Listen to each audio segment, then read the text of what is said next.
Jamen, jeg synes det er lidt spøjst. Altså, det ene minut, så er man for et eller andet, og det andet minut, så er man imod et eller andet. Altså, hele olieeventyret, jeg synes, det er os alle partier, der har givet befolkningen kæmpe håb til, at oliemilliarder vil tjekke ind.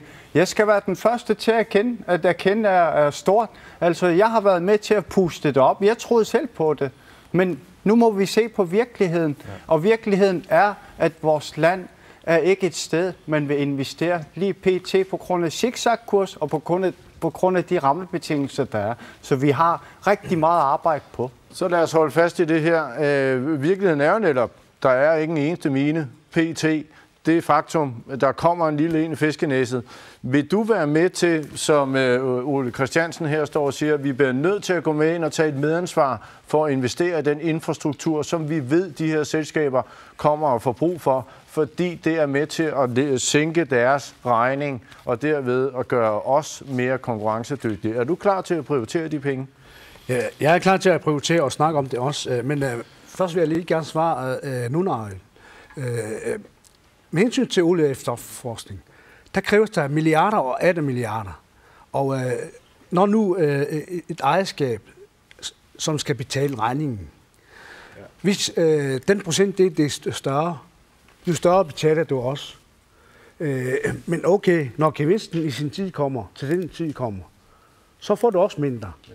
Og der har vi bare ikke pengene. Det er en af grunden til, at ejerskabet bliver mindre. Vi skal hurtigt videre. Er I klar til at gå med ind i og investere i infrastruktur? Ja, det er vigtigt at få investeret i infrastrukturen.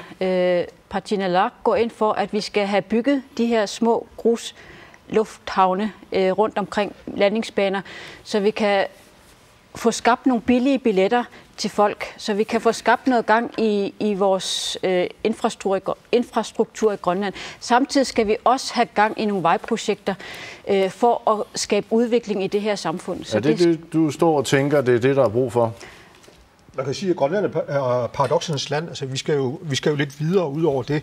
Det er jo sådan, at udover at man skal bygge de der vandkraftværker her i Grønland selv, eller kraftværker i hvert fald, jamen, sammenlignet med Sverige her, i Sverige behøver man jo ikke at bygge de her kraftværker. Man kan derimod stikke kontakten i et eksisterende plok, og så har man strøm, som koster i størrelsesorden 50 øre per kilowatt-time. Grønland er jo paradoksernes land. Vi har verdens bedste vandkraftpotentiale, men elektricitet i Grønland er noget af det dyreste, der findes i verden. Hvordan føler du, at med de svar, der har kommet her i dag, at vi bliver klædt på til en fremtid som råstofnation? Tror du på, at vi kan få hævet de investeringer ind, som PT ikke er her? Jeg synes, jeg kan høre, at der er noget materiale blandt alle partierne, som bærer hen af, at vi skal være parate til at se på, hvordan Grønland kan blive til et mineland, selvom råstofpriserne falder. Vi bliver nødt til at være konkurrencedygtige på en eller anden måde, og det skal ligesom bygges omkring, hvad man nu kan blive enige om mellem partierne. Og hvis du skal sende dem herfra med et godt råd om, hvad er det, de bør skrue på, hvad skulle det så være? Det er jo gratis at få rullet royaltyen tilbage. Der får vi jo alligevel 0 kroner her og nu.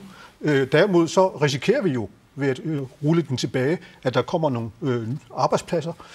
Tænk på de 140 millioner, vi netop har skændtes om mellem kommunerne her for nylig. Det svarer til beskatning af personale, der er ansat i et enkelt storskalaprojekt.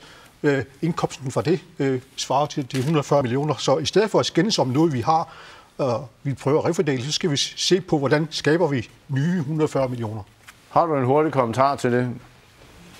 Altså, fra Siumut er vi optimistiske. Det vil vi gentage. Og i forhold til royalties, så er vi altid klar til at drøfte, hvor meget. Men det har jo vist sig, at vi var realistiske i forhold til London Minings projekt. Der var jo royalty med i aftalen. Men det kom aldrig i gang. De fandt aldrig deres investeringer. Nej, prisen på jernmalmen det var en af grundene. En hurtig kommentar fra demokraterne. Jamen, jeg synes, det der med at sige, at der var villighed. Man er da nødt til at betale den royalty, hvis et land opererer med royalty. Det er da ikke nogen raketvidenskab, altså. Men det forudsætter jo ikke, at det er attraktivt. Vi gjorde det uattraktivt.